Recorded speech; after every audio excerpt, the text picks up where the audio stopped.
Hey there, classic comic fans. I'm Scott Harris King, and today I'm really excited because I'm joined by Mike Shea, writer and co-creator of Miskatonic High. I previously had Ryan Mendoza, the artist from Miskatonic High.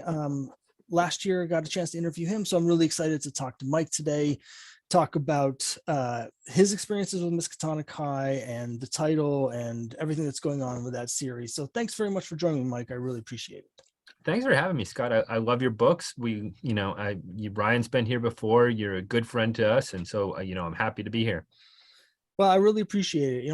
I've mentioned, on my both my YouTube videos and my mailing list and my updates, I mentioned Miskatonic High a lot, Yeah. a lot, because my other series that I do, the Crime Busters, Mhm. it's about a bunch of student sleuths who investigate supernatural mysteries, Mhm. and there's like some Lovecraft elements in there. And so when I started doing Crime Busters, the first thing as I did is I went on to Kickstarter and went through all the different projects I was seeing to Mhm. see, is there anybody else working in a similar space? Mhm. And the first one I saw was Miskatonic High, which of course has a group of students at Mhm. Miskatonic High. So they have a lot more supernatural mysteries to deal Yep. with. And so immediately I was like, okay, here's someone that's doing something it's in the same basic space as me, Right. but is doing it a lot better than I am. Not at So all. Not at all. I think my stories are good, but when I Mhm. look at your campaign and what you and Ryan have put together, Mhm. it's a really big inspiration. My wife knows all about Miskatonic High because I talk about it all the time. I'm like, Oh, your poor wife. yeah, I'm like, oh, you should see what this new Miskatonic High, they did this cool thing here and they did that Mhm. cool thing there, and I need to figure out how they're doing that thing. So it's a big inspiration. I always look to see what's Miskatonic High doing, Mhm. um, because like you and Ryan are sort of where I want to be with Mhm. my stuff. Because and of course I've backed a number of your campaigns. I have several issues. I meant to have some here in my hands, but I It's didn't have okay. time Even to I don't grab it. have some in my hands. Um, and I like the art and the stories. So I guess I wanted to ask how that all came about. Mhm. Right. So it really boiled down to way back when I was doing this fan fiction thing, and I was looking for an artist, and I found Ryan. Ryan was, looking for work, and so I hired him and we did this fan fiction project, and it ended up I hired him for one issue. I figured, okay, I'd blow all my money and then, have this thing and I'll put it online for free, and we'll see what happens with it. And we just connected in a way. Ryan is incredibly smart, incredibly savvy, and he has a lot of shared knowledge of comics that we like. We both grew up with Macross, we both grew up with Conan, we both grew up with X-Men, we both grew up with Spider-Man, all the sort of 80s classic, you know, properties we grew up with, and we just connected. And so we did the fan fiction for a while, and we liked it so much, but we got ticked off because we couldn't publish it. We don't own it. It's one of those things, and you were just doing it and you were putting it out there, and maybe like five people found it, and you're like, "Ooh, five people." And so we decided at some point, you know what, let's stop doing this and start doing our own thing. And we were trying to come up with ideas, and would it be superheroes, would it be this, would it be that? And Ryan really likes the Lovecraft mythos, and he's really into it. It's like, he's the real expert on it, more so than I am. And I've read all the Lovecraft stories, but I really refer to him as, sort of the game master. And I wanted to do something about high school kids. I thought, I find, the humor right there, the sarcastic sort of humor right there, but also the high level of drama, that you can have kids yelling at each other and next minute, making out with each other. And it's a fun space to work in. And so Ryan was like, yeah, I really kind of want to do, like a Hogwarts, but like Lovecraft. So like maybe like, and I was talking about high school kids, and he's like, well, maybe like a breakfast school, but like a breakfast club, but like in hell. And we were like, breakfast club in hell. Yes, that's exactly what we want to do. And so he was like, like Miskatonic University, but like high school. And it's like, yes, that's it. That's exactly it. And, we came up with the concept.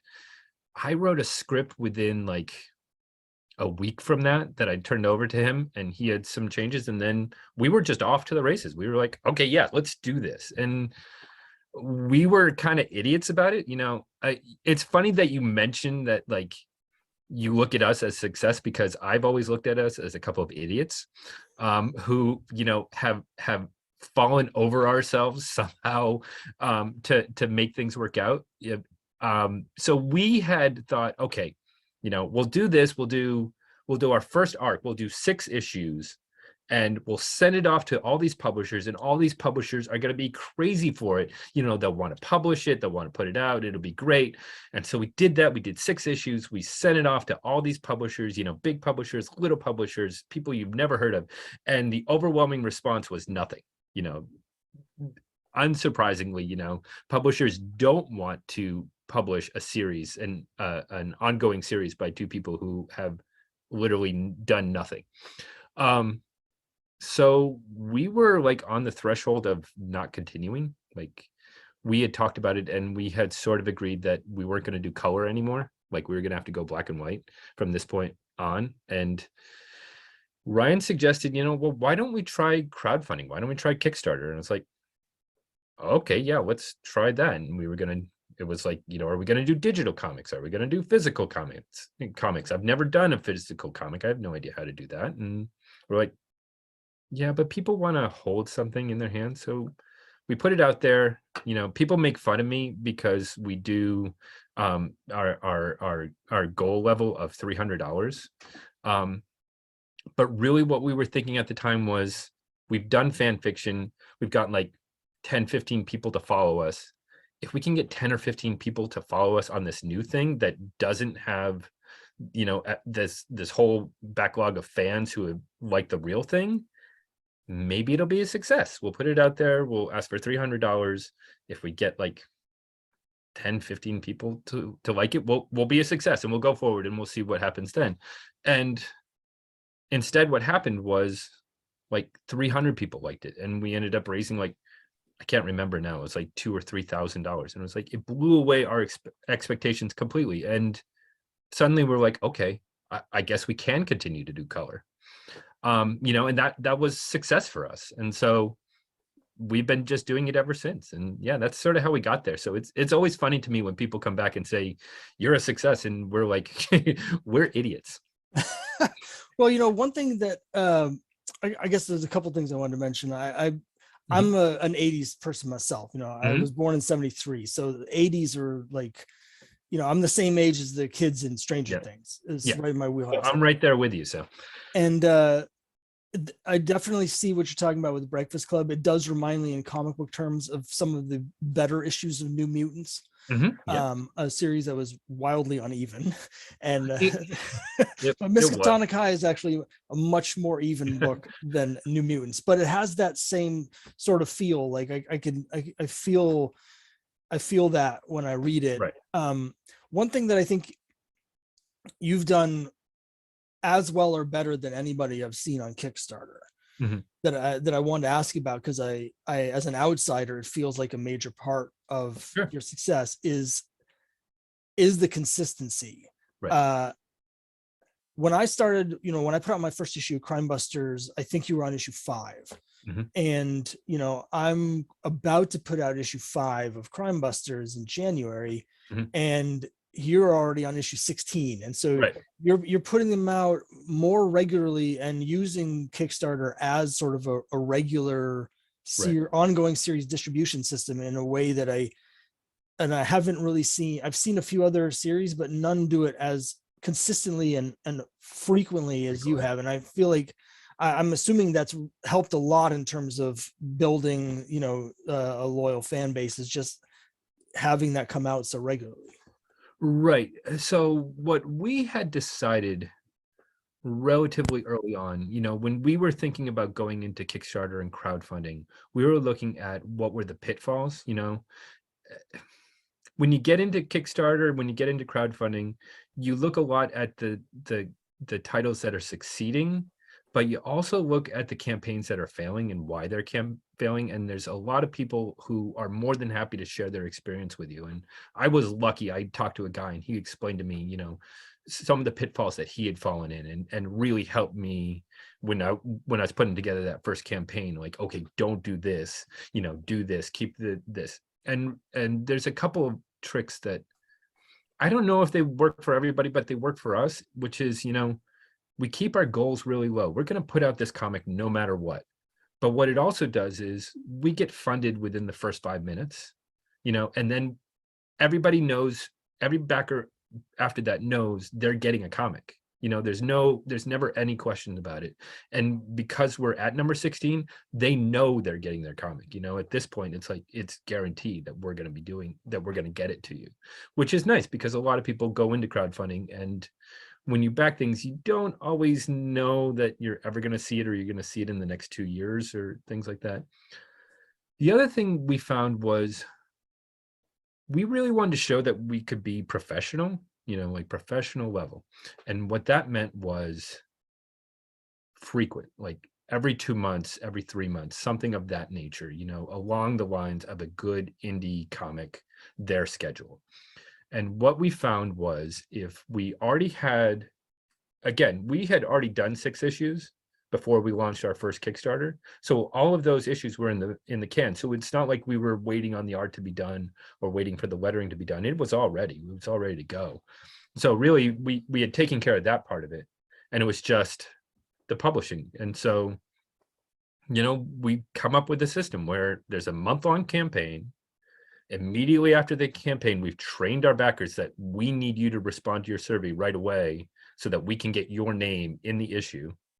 We then have picked our printer based upon turnaround time. You know, there's some people who they swear by this printer, they swear by that printer. Our printer we swear by because they are dependable and they're timely. You know, there's no delays. You don't get these emails that say, oh, you know, it's going to be 2 extra weeks, or oh, it's going to be an extra month, or whatever it is. We need it on time. We're not printing it in China. We're not printing it, you know, in Canada. We're printing it in the United States, and we're moving fast. And we prioritize that because we want to get it in the hands of people. But also what that allows us to do is, once we get it in the hands of you, you know, we can immediately then use that to say, okay, I'm opening it up, I'm seeing this, hopefully I'm reading it right then. And within another week, another campaign is going to start for the next issue. So if you like what you just read, here's your chance to immediately get the next issue. And I think that's helped too. So in terms of the quality, so we really lucked out that Ryan, I mean, you've seen Ryan's art. It's really good. We also made the decision early on that he was going to do the coloring himself. We had worked with colorists before, and they were perfectly fine, but they weren't what Ryan wanted. And I agreed, you know, he knows the art better than I do. He knows how to make it look good better than I do. I was going to handle the lettering because as the writer, I like to edit as I'm lettering, and it's really a nice way to sort of pare it down and figure out, you know, exactly what needs to be said, because you always write too much. And then I do graphic design in my day job, so I already knew how to handle, you know, laying something out, how to handle working with a printer, working with all, you know, looking at proofs and all of that thing. So we really just sort of, again, lucked into it, that it worked to our skills, that we figured out a way that worked for us. And again, we've been very blessed that the backers who have been following us really like what they see, you know, and they keep coming back for more. Because again, we wouldn't be doing number 16 if it weren't for backers, you know, coming back as they do. Yeah, I mean, everything you're saying makes a lot of sense to me, because like I would do the same thing, you know, with the lettering. I like to do it myself because I know I'm going to rewrite. There was something in particular. I wish I had the last issue here. I got the I'm not sure how it's pronounced, but the Aswang. I got where they had the 2 issues together, which I thought was a great way to put that, like, combine that story into that special. And there was a thing right in the first couple pages where they're on the airplane, where I could be wrong, but Mhm. I sensed the Stan Lee moment there where you saw something in the artwork that Ryan Yeah. had drawn and you made a joke based on what the artwork was. It Mhm. very much felt to me like you tailored that dialogue to the art. Um, Right. Well, and that's it's a lot of writers, especially newbie writers. I'm not going to say that because there's a lot of people working in comics and they do it a lot better than I do, but they focus on the script and then they forget that it's a collaborative media, that really you then turn it over to the artist visualizes it, and when it comes back, it doesn't come back wrong, it just comes back interpreted differently than the way you saw it. And so now this is the new reality, and so now you're merging your reality with their reality to form the comic. And so embrace what they've done. Usually they will find things that you never knew were there, and I can tell the writers that I really like are the ones who are responding to the artwork. And then you can tell the ones who are like, no, this is the script, because you'll read it and you'll be like, wait, what's going on? And it's clear that they're not synced to the visuals. yeah. Um, so Jay Piscopo is the artist who's done Mhm. the first two issues of Cthulhu versus Uncle Sam. Mhm. We I actually love did him, it. by the way. He brings just the right vibe for that. Yeah. We actually did it old school Marvel style. So Mhm. there was no script. Mhm. I wrote a outline Mhm. where I broke it down into 2-page sections and then I just explained like this is what's happening on the page. Yep. And then he took it and did all the layouts for the whole issue. And so there's places in there where I'm like he's definitely drawing things I wasn't Right. expecting, or Yep. and there's times where I'm like, oh, that wasn't, I didn't think it was going to look like that. Now I've got to Yeah. figure out Right. something different. But um I mean, those are the comics that I grew up with. Like that was Mhm. the style that I grew up sort of learning how to write and read. And I really appreciate like it is a collaboration. And I think for Mhm. me, I always want to let my artists, Yeah. you know, as long as they're telling the story, Mhm. I want them to, they can tell it. I just had someone for a new comic I'm working on, and I Mhm. actually have a question for you related to this. Sure. Sure. A new comic I'm working on where he just sent me the thumbnails like an Mhm. hour before we started Mhm. talking, Mhm. and I was looking at them. I was like, uh, Yep, I've been there. yeah, and Yeah. it was interesting because it was very this I had a script for, Mhm. and it was pretty close to what I had in my head, except Mhm. for everything was reversed. Huh. So the things that I thought were like in my head were on the left side of the panel, he had on Mhm. the right side of the panel. And so I was like, Right. is that actually a problem? Or do I just, it was just not, because the fact that it doesn't match up with what I imagined doesn't Mhm. mean that it's wrong. Right. The artists have a flow. That's why we hire them. So Right. that's something I still have to pour over that. Right. And the thing with right and left that I didn't realize until I was like 6 issues in, and Ryan was explaining to me the whole time, and it just didn't click until a certain point, is to explain for people listening, is in a panel, generally the person who's speaking first you want on the left, because that's going to be, you want it to line up the words above them, and so it makes sense to read it, because otherwise you're going to have your little arrows pointing at the wrong people, or cross pointing, or things like that. This is very technical lettering speaking. So yeah, but I don't know if you found this, like when I'm lettering, it's like half the times I'm throwing half the dialogue away Mhm. anyway, and then I'm messing it up. So I told Ryan to put somebody on the left and put somebody else on the right, and now I'm having the person on the right start the dialogue in the panel anyway. So I screw it up as much as the artist does. Yeah. So it's interesting. Again, I haven't had time to really look through this, but my impression on the real quick look was that the panels where people were talking, he Mhm. had the people in the correct left to right Oh, good. order. Okay. But the panels where there wasn't dialogue, Mhm. everything was flipped. Okay. And so I was just sort of like, I'm Yeah. expecting, the readers to start the eye on the left Mhm. and have the character here and then move into the scene. Mhm. And he's sort of coming into the scene and then you discover the characters on the right. And so Hmm. it's a I'm just, Right. but that's part of the fun is reacting to that. And, Right. you know, Well, and I don't know if this is true for you too. Like one of the real joys of writing a comic is you write this script and in your head you have this like vision. And even if you know the artist who's going to do it and you're visualizing it in their style, you send it off to them and it comes back and it's never what you think it's going to be. And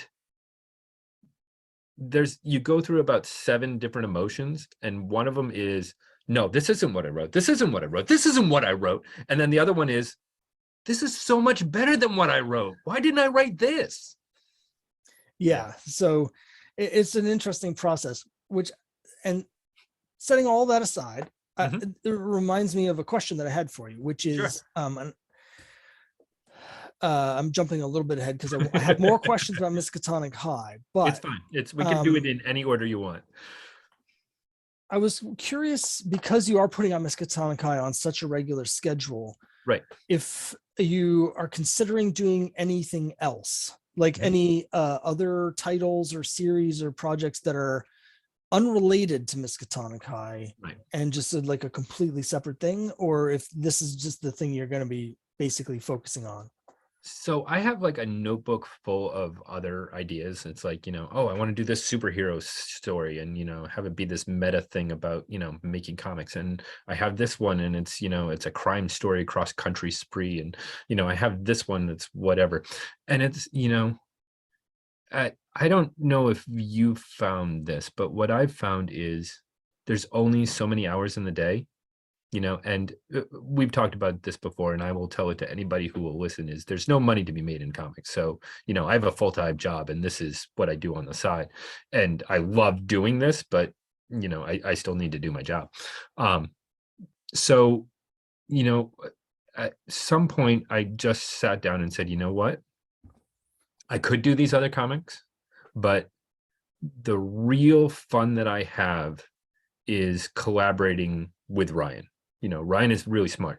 I don't, again, I don't know how other writers and artists work. The way we do it is, generally we'll work out the entire season beforehand, like 6 or 7 or 8 or 9, however many issues it's going to be. And we sort of work out what they're going to be. And then I send him an outline of what this is going to be in this issue.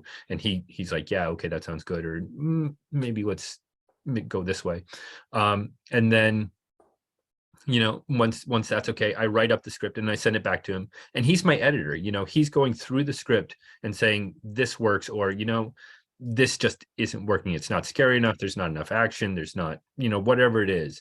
And it's not like a normal artist. It's not completely visual based. It's not like, hey, we need more action beats. It can also be, I don't believe that this character would do this, or whatever it is. And so when he comes back and then I rewrite it until we're both happy with it, and then he draws it, and so that relationship is really what makes me excited about doing the comic, is the interaction with Ryan, where we're building this thing together. It's not, I've done things where it's just my vision and then I have somebody else draw it, and I don't like it very much. It's not for me. I know for other people they like it better, but for me it's too oppressive. I need that back and flow, that collaboration. And so yeah, so really what it came to was, I like doing Miskatonic High so much. We're doing it at a breakneck speed of putting these things out. And if we're putting them out at this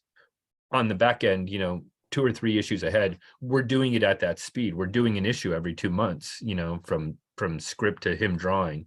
So we're doing them fairly quickly. And so there's just not a lot of time to do another series. And when we found success doing it on Kickstarter, it sort of felt like a commitment to the people who backed it, that, we promised mysteries, and I'm not going to be satisfied until I solve those mysteries for them, to really lay it out for them and give them that full story, and make them satisfied with what we're doing and where we're going. And, so I do feel a lot of commitment to the backers, to the readers, to satisfy them. So yeah, we have plans around Miskatonic High or things that are sort of Lovecraftian based that can sort of tie in, but no, that's mostly it that we have planned.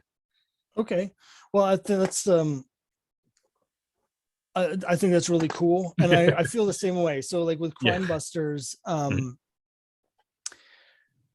know, when I first started, I was drawing it myself, Mhm. and so my experience is a little bit different. Mhm. And it was basically, it just takes so long for me to draw things Yep. that I've ended up hiring an artist who's going to be taking over the art with issue 5, Oh, okay. and so we can get them out a lot faster.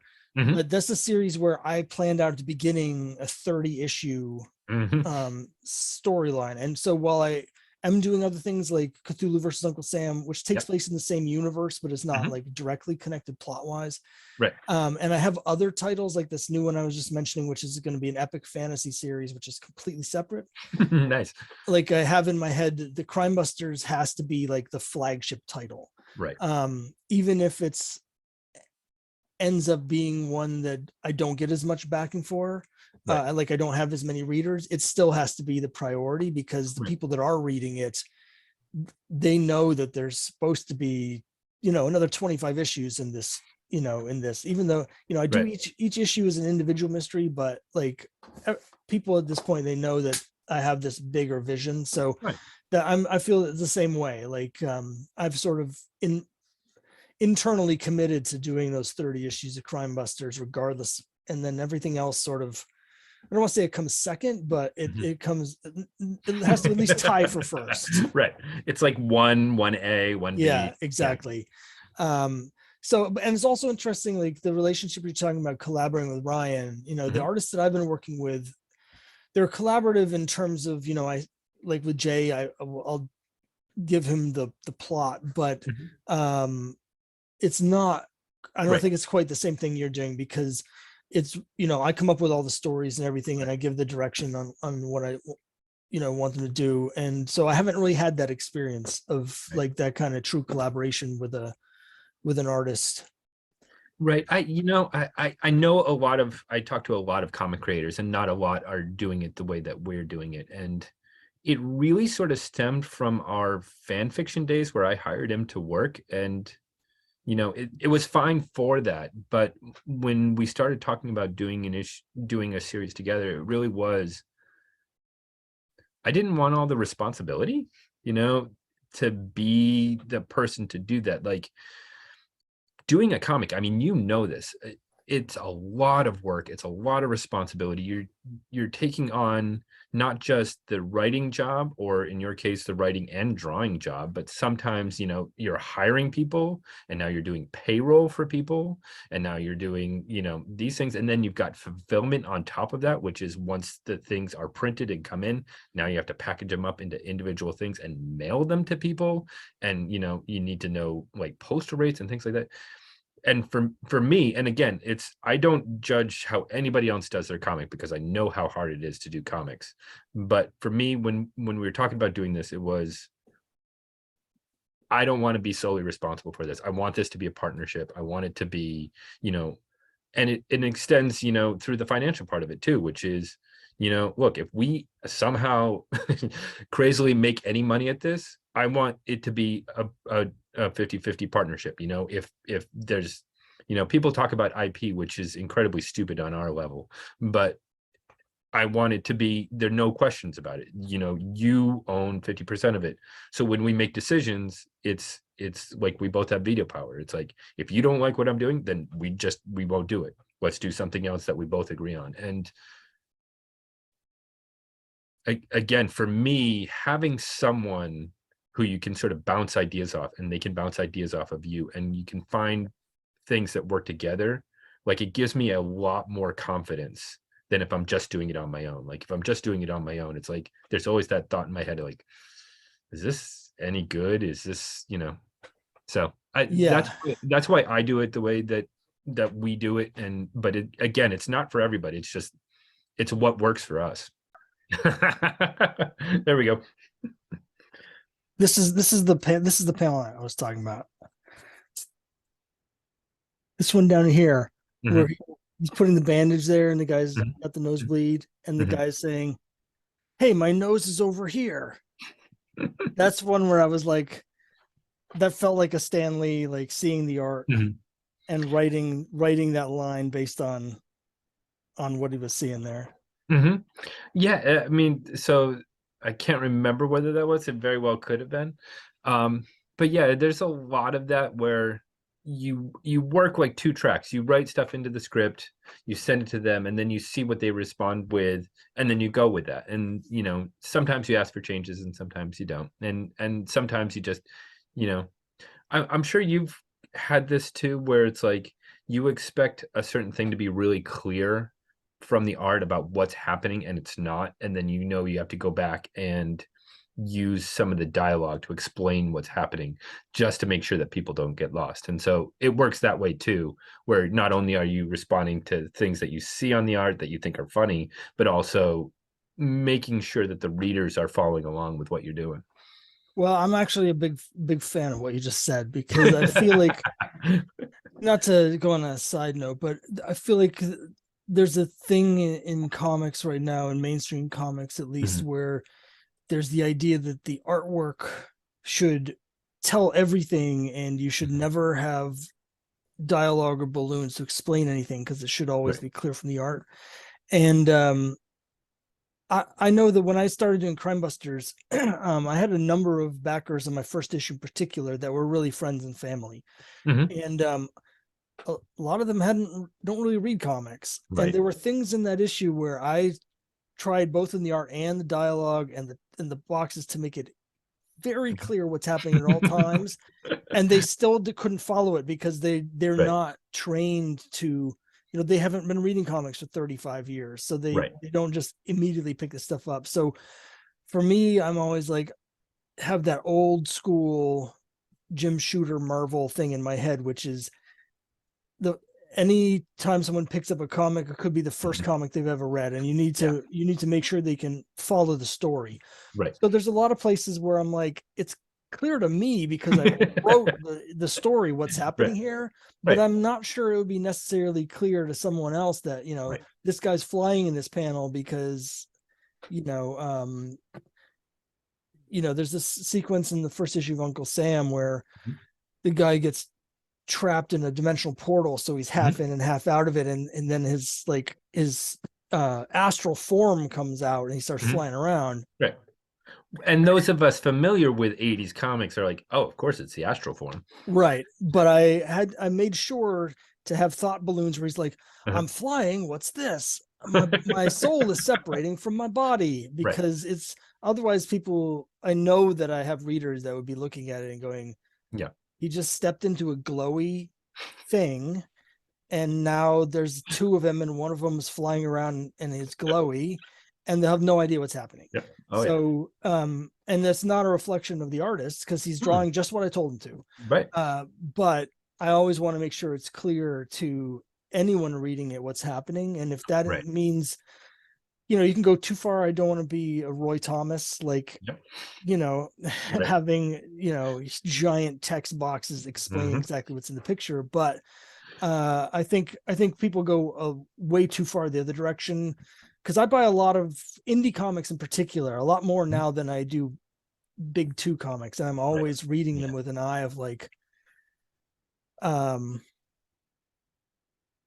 what should I be doing in my comic? I'm always studying everybody's things, and whenever I see something where I'm like, I'm not sure it's really that clear what's happening here, I make a Right. mental note, like, make sure everyone can follow the story, because no matter how cool the art looks, if they can't tell what's happening in the Hmm. story, then they're going to come away frustrated. Right. I have something similar. So I have little kids, 9 and 12. And so I read an awful lot of like scholastic level comics now because we spend a lot of time in the library going to the graphic novel section. And so I read a lot of them. And so if you have any questions about the Babysitters Club, I am your expert. Um, but one of the things that I have found about modern comics, both the graphic novels, but also a lot of indie and mainstream stuff, is there's a lot slower pace to things now than there used to be. It's like they'll have 9 panels of the journey from here to where, the bathroom or wherever it is they're going. They want to show every single detail of like making sure the viewer, the reader, is following along with everything they do. And as someone who's a comic book writer, like I don't feel like I have that time. Like I don't have that time. Like every page is time and is money. And it's like I could be doing that, or I could be having, a monster, popping out, or, getting into the mysteries of a plot, or, whatever it is. And so we move at a much quicker pace than that. But for me, it's like I'm always wondering, okay, am I writing like, the 40-year-old guy that I am, for comics that used to move much quicker, as opposed to comics of today that move much slower? And so, you look at those things and you wonder about it. And I don't know your process. My process is I have someone that I give the comic to read it, so that they can find those errors, that they can say, oh, this isn't working, or, this would really help if you had a thought balloon here or a word balloon there or something, to really explain what's going on, or, to make it clear, which panel to read next or something like that. And I found that to be a big help. Yeah, well, I do have someone, a friend of mine. I don't have someone that like I've hired an editor to do it, but I have a friend of mine who's like a first reader. Yeah, And you don't have to hire somebody. It's anybody you can find who's willing to do it. He's a writer, but he doesn't read comics except for my stuff. So he has a little bit of a so he has a refined taste. Yeah, yes, exactly. But because he's not as conversant, like we were just talking about, it means he does catch things like that, where there are things that are unclear to him, where I thought it was going to be obvious. And my wife also is the same way. She reads some comics, but really not that much. Right. And so there's times when she reads it, well, she'll make notes, be like, I don't understand what's happening here. It could be more clear, but my comics also move much faster than modern comics, particularly like I mentioned this fantasy one I'm working on. One of my favorite comics is Warlord, and Warlord had a thing where every issue would, when you turn the first page, there would be a 2-page spread. And so there was a fight scene. The comic started in the middle of a fight every single issue. And so that's kind of what I'm doing here, where it's like, yes, I want to get to the character stuff, but like they say, action is character. And so I'm just like, I think I don't want to go too far off topic, but my YouTube channel, all I do is talk for hours about old comic books. And I'm not a fan of decompression. And probably my least favorite comic of all time is New Avengers number 16 by Brian Michael Bendis. And the specific one. It was very specific because it was writing for the trade, and so it's the first part of a 5-part story arc, and the Avengers are not in it because nothing happens. All that happens is there's a group of SHIELD agents, and I'm going way off topic, but there's a group of SHIELD agents. It's fine, because I know exactly where you're going with this. They're watching a TV screen, and they see that an alien is approaching Earth, and then the alien crashes at Earth and like blows something up, kills Alpha Flight off panel. In an explosion, and the SHIELD agents are like, we've got to call the Avengers. And that's the entire issue. And I'm really dating myself here, but I read that and I was like, that setup is exactly the same as the setup in Avengers number 102 by Roy Thomas, and he does the exact same thing in 3 pages. And 2 of those pages are a 2-page spread. So 3 pages instead of an entire issue. And you get the exact same development and you're into the plot. So I like to move things along. And it goes exactly to one of the things I wanted to talk to you about, because we do it similar. And I think you're a genius for this, because I think I'm also a genius for this. Is writing, especially in indie comics, Kickstarter, crowdfunded comics, doing a self-contained story in an issue. It's, comics used to be that way. And I'm not getting on my soapbox to say comics need to be like they used to be, because there's a lot of things in comics that we don't need anymore. You mentioned Roy Thomas. I was a Claremont kid. And so, I was used to wall text of people having big emotions. But what we have found, and what I really like about Crime Busters, is you have this sort of ongoing story, that's going on underneath it, but you have a beginning, a middle, and an end in your story, and Yeah. you're going to solve it. And we do that. And when we talked about it, we talked about like the X-Files model of, you would have the monster of the week, that would be your episode, but also you would have these little things, about David Duchovny's sister, or Scully's baby, or whatever it was. And by the end of the season, those would percolate up, and then there'd be a whole episode about that, and you'd be like, and then you go into the next season. And we want to follow that model where it's a self-contained issue, because, and I'm sure you found this with Crime Busters, is crowdfunding, it takes a while to get to people. People don't, they're reading a lot of comics, maybe they're not, maybe they like to read in the trade or whatever it is, but they don't remember what happened last issue. You can't count on that. And so by putting it all into that, you're really giving them a full meal, and they come away a lot more satisfied than, like, I hate reading comics that are clearly written for the trade, not because it's a bad thing, but because it's not the designed mechanism. It's clearly written to be a graphic novel. I don't want to read a chapter of a graphic novel and then wait 2 months and then read another chapter of a graphic novel. I want to read a graphic novel all at once, and that's how I'm going to buy it. But if you're going to do issues, like if you really like floppy issues, which we do and you do, then do it right. Yeah. And particularly when I started, it's taken me 9 months to draw an issue. And I'm like, I can't ask people to get one issue a year of a continuing story. So, I mean, that's meant that I've had really big page counts. I have had my biggest issue, I think, was 38 pages. Right. And I'm trying to get them shorter, but that was as short as I could get it. Well, and you saw the same thing that we did. You mentioned the Aswan one, where we did a 2-parter, and it was issues 14 and 15, and we put out 14, and then we knew we were going to put out 15. And so, yes, we put it out as a separate, but then, as you mentioned, we also put it together into one thing, so that some people, maybe they don't remember what happened, and so they could just read it straight from beginning to end, and they have it all there. So that's exactly the same thing that you did. It's just we separated it into 2 issues because the page count got too high. Yeah, and it's been interesting, as I mentioned with Crime Busters. I have a 30 issue overall arc, so things are building, and I have in my head that I'm going to be collecting them in trades every 5 issues. So I'm trying to do like the seasons you were talking about. And it makes it interesting, particularly on a character level, because I have character arcs where it's like each 5 issues, they're 5 individual stories, but they need to sort of climax.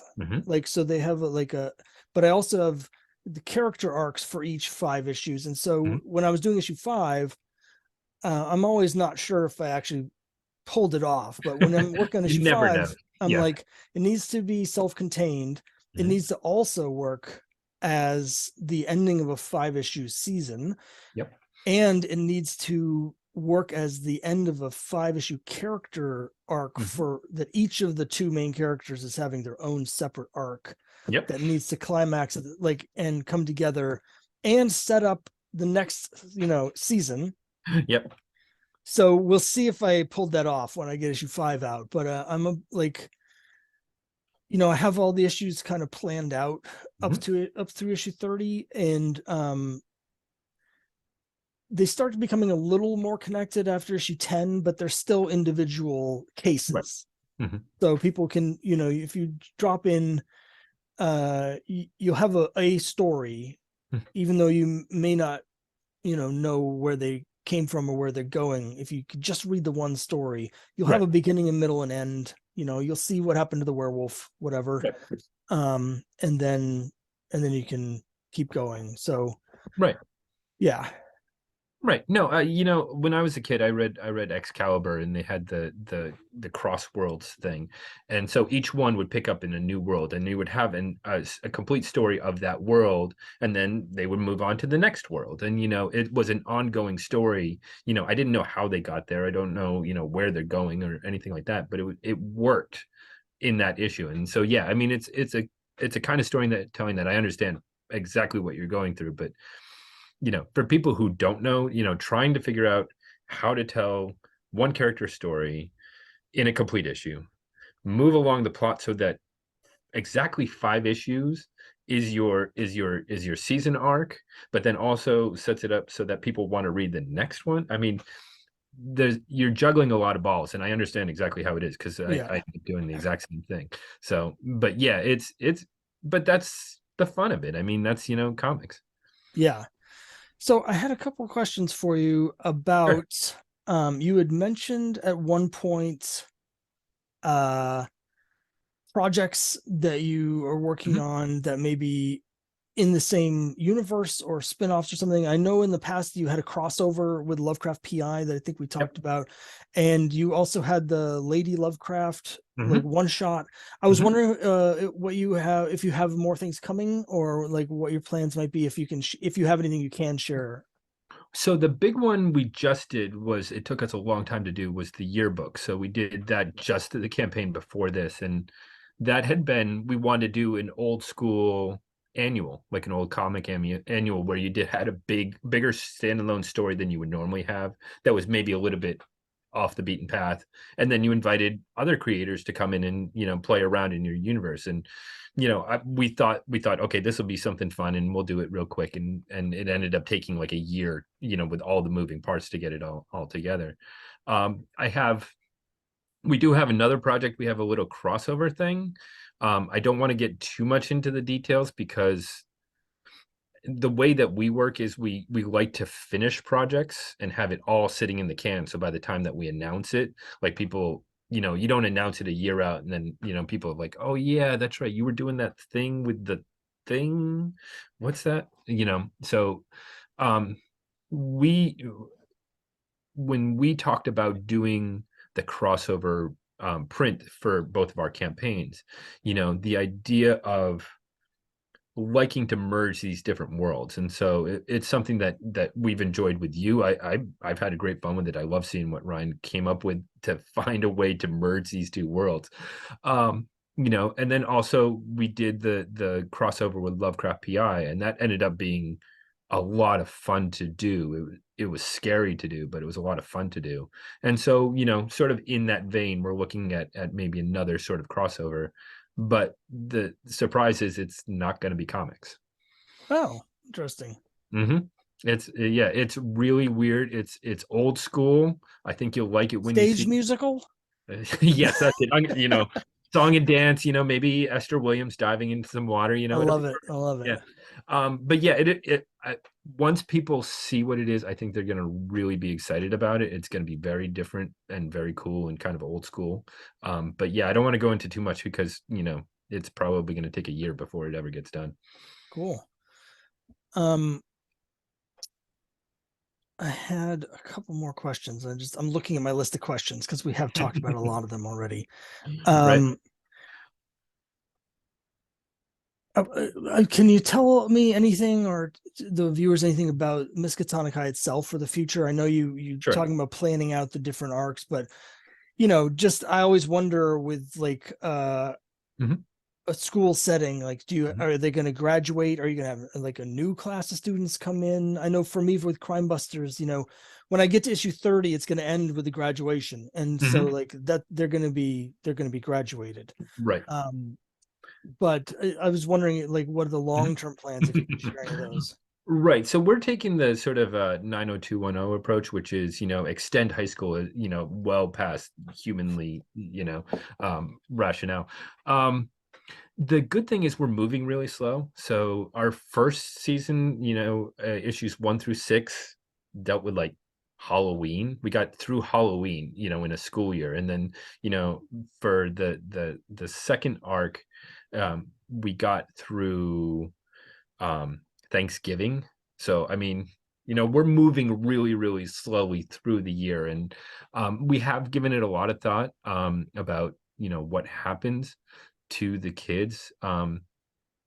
I don't want to say too much, but my thought has always been I don't want to leave readers too safe in the knowledge that all the kids are going to survive, because we're always introducing new kids, and those kids don't always survive. So it's, um, there's a lot to that. We think a lot about that and how they change. And, we're a horror comic, so we expect characters to die and things like that, and things to change quite radically. And, you know, we have a lot of we have some of that planned. And it's also we like exploring new avenues of the school. One of the things we did in season 2 was introduce the school newspaper, because thought, this will be fun. And so the kid who runs the school newspaper sort of became our conspiracy minded lone gunman.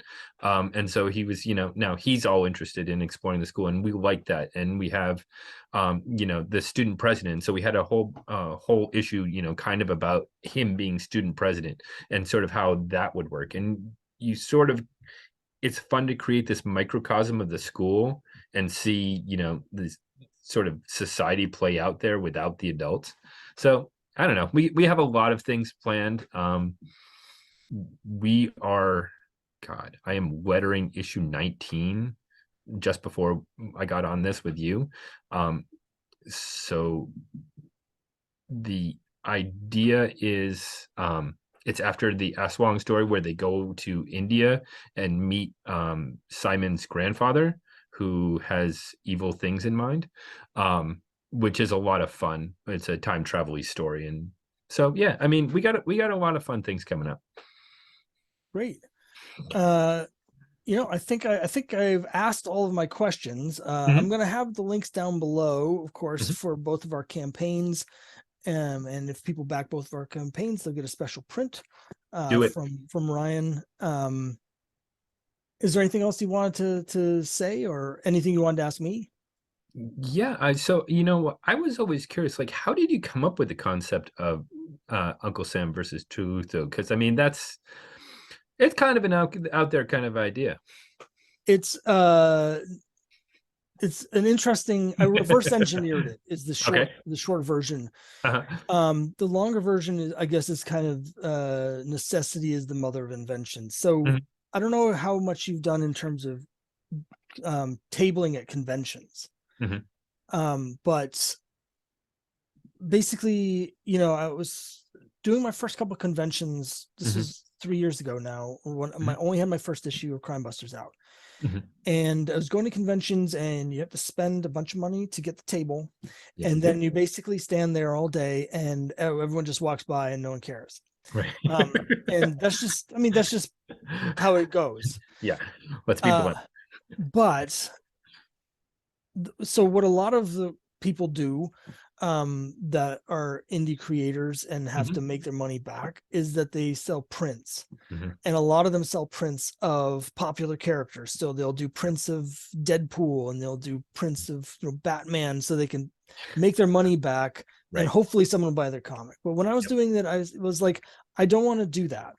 I only want to have stuff that's from my characters, or I don't want to be just for legal reasons. I didn't really want to do it, but also just like I want to focus on my stuff. Right. And part of what I do with Crime Busters is I use public domain characters. Because Crime Buster himself, Chuck Chandler, was a character from the 40s who had his own title for a long time.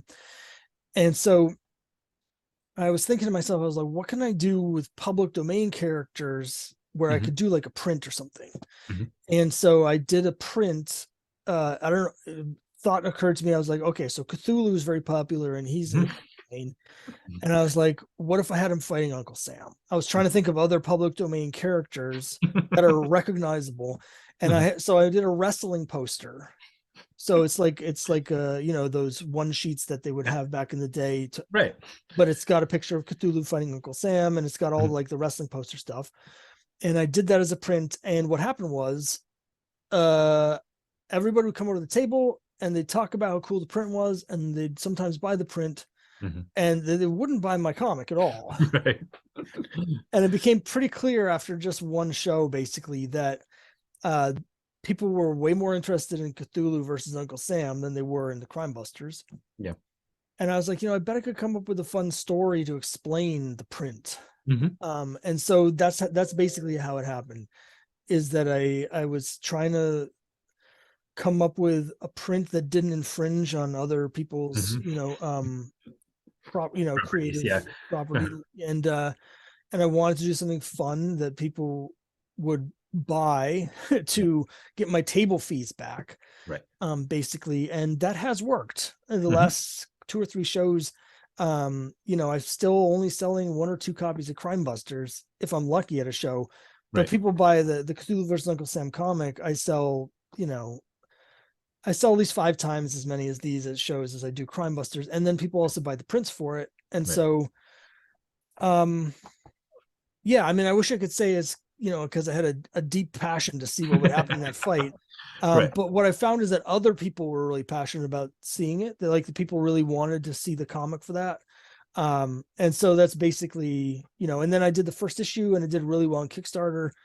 So I was like, well, I'll put out a second issue. Yeah. And I'm finding it more creatively fulfilling the more I go into it. Yeah. Because one thing I realized pretty soon after I put out the first issue was that when you have Uncle Sam as your main character, Mhm. he has a lot of political baggage. Yeah, he does. And so it means that any story you have with Uncle Sam is inherently political. Mhm. And I realized I would have to craft the messages that I wanted in my comics. Mhm. Otherwise, it would unintentionally Yeah. be saying things that I maybe didn't want. So so there's a much more like directed sort of story. It's not to say that like I had a story in issue 1 and that was about certain things that I thought was really important, but Mhm. this is sort of leaning a little more towards saying something a little bit different, because I think if you're going to use Cool. Uncle Sam, you have to do that. Right. So we'll see what people think of that. But Right. Well, and that's an interesting thing, because I mean, one of the things that we did, sorry, I'm hijacking the conversation now. no, no. Um, is when we did it, like we really wanted to shy away from politics. Like, it's when we were coming up with Miskatonic High, one of the things we said was, look, make it just a fun comic, because people are so overwhelmed with like politics and disaster and work and kids and whatever, that really they want something fun. And so I'm not saying that politics can't be fun. What I'm saying is the thing that I like about it is that you're embracing that you're turning it in, that you're finding a way to do something interesting Yeah, I mean, and I'm make it trying to fun. make it like as fun as possible. So Right. like the main thing of the story in the second issue is that uh the Statue of Liberty turns out is actually a giant robot, a Right. mecha, and so Granny Gumshoe, who's one of the characters, has to fight Cthulhu. So it's like the Mhm. main part of the story is a giant battle between the Statue of Liberty and Cthulhu. Right, And and so what more could you possibly need? like there's time travel. I've got one of the characters I have is a talking dog. And so in this issue, I really wanted to do more. So Right. there's a couple of sequences where he's manning a giant machine gun and mowing Mhm. down like Lovecraftian monsters and Right. stuff. Mhm. Mhm. And so I'm trying to fill it with as much like anything that's fun to me is in there. There's Right. time travel, which I love. So there's a whole Yeah, I do time too. travel thing. Mhm. But Yeah, when I saw that in your campaign, literature, about the time travel, I was like, "All right, I'm there." yeah. Combine American history with time travel, and I will be there.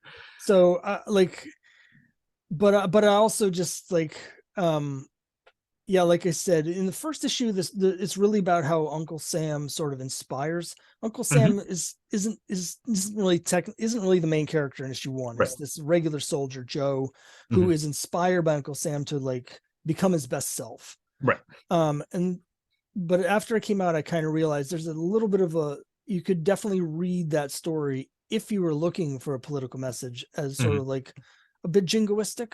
Right. Well, I And mean, Uncle Sam, because it's from the Uncle very Sam. beginning, yeah, it's like, Yeah. yeah, And so I was just basically like, I'm a firm believer that stories have to be about something or else they're not yeah, really stories. right. And so I just was thinking, okay, what is this story going to be about? And in this issue, I was thinking, the real genesis of the story issue two for me was that, Uncle Sam represents the American dream, Hmm. and the creature he's fighting against is the dreaming god whose nightmares influence the world. So I was like, what Hmm. happens when Cthulhu's nightmares come up against the American dream? And so Okay. that's kind of what it's about. Hmm. But I try not to hit anyone over the head too hard with things. Right. I'm a big believer in that if you do have something you want to say, it's always more effective as subtext. Yeah. Hmm. Um, because if you're just preaching, then people are going to tune you out. But if you Right. tell a good story, they'll read it. So Right. I'm hoping everyone really enjoys it just for all the fun stuff. Hmm. But if they get something out of the meaning of it, then Right. that's great. And for me as a writer, like I have to have that hook for what is the story Hmm. about? What does it mean? Yep. Otherwise it's just things happening. Right. Right. We had the same thing on Miskatonic High where it was like, why are like what's the point of this? Is it just, monsters chasing kids? Like, what's the point of it? And, you know, it's easy to just sort of write off Lovecraft as, horror or racism or whatever. And the thing that we really liked was, that if you boil away it all, it's about fear, and for us, so it's like, okay, well, if that's what it's about, high school, a good portion of my experience was all about fear. So let's sort of combine those two and use that to tell a story about high school that might actually mean something to people going through it or people coming out of it or whatever. So yeah, I'm right there with you. Like a story's got to be a story. It has to have some sort of belief to it, like a reason for existence, and but you're right. It's like you can't hit people over the head with it. It's got to be the subtext. They got to find it for themselves. And if they don't find it, that's perfectly fine, to enjoy the action beats or the horror or the comedy or whatever it is, but you Yeah. know, for me, when the first issue of Uncle Sam, versus Cthulhu, what I really liked about it was the wild inventiveness of it, but also playing with like these US history ideas. To me, it sort of came across as like, the Bullwinkle and Rocky show, just, but instead of Bullwinkle and Rocky, you had, Yeah. Luther and Uncle Sam, and I love that sort of storytelling when you never know what's going to happen next.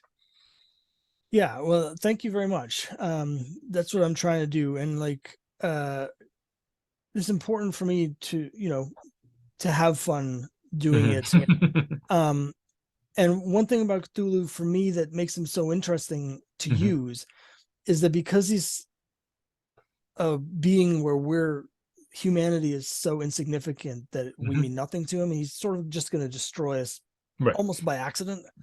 Um, he's a bit of a blank slate. He can be used as a metaphor for whatever it is we're afraid of, Yeah. because there's no actual like dogma associated with him. Right. So like in the first issue, there's also Nazis, Mhm. but like you almost, when you have the Cthulhu and the cult of Cthulhu, they can be a stand-in for whatever evil thing you want to Yeah. be doing. Mhm. So they're really versatile in a way that a lot of other villains or monsters aren't, because most are associated with this specific Right. thing. Right. And Cthulhu can sort of be whatever you need him to be in this story. Right. I mean, really, the guy is famous for sleeping, so it's like, Yeah, and I get it. well, it's interesting because you brought up something that, if you don't mind, we'll touch on is going to cons and having, your comic there, but then also these prints and the people gravitating to the prints. And one of the things that I found, especially on crowdfunded comics, is you really have to hone your log line, your elevator pitch, that if you really need to be able to sell your comic within like that 1 to 2 lines, to really get people interested, and I find not necessarily Crime Busters because I get it and I've been reading it, but a lot of people who are coming to crowdfunded comics to launch their thing, they get it in their head exactly what it is, like that the comic is making. It's Last Starfighter, meets, Lord of the Rings, whatever it is. But that's not really the pitch. It's like, why the comic is interesting to you, but you really need to figure out how it's going to be interesting to other people to get them in quickly and to get them to spend money. And when I talk to people about their comic, and because people email me and say, hey, can you offer me advice? And almost always I say is, what, take a week. Don't think about the campaign. Don't think about your comic. Just think about your elevator pitch and figure out what that is, because that's the most important thing. Once you got that, everything else will fall into place. And I think that's the thing about Uncle Sam and Cthulhu. Clearly I've been drinking. Is that it pitches itself. It's like, okay, I see it right there. When you tell me that the Statue of Liberty is a giant robot mecha, it's like, okay, that you just sold me. I if I hadn't have backed it, I would have backed it right there.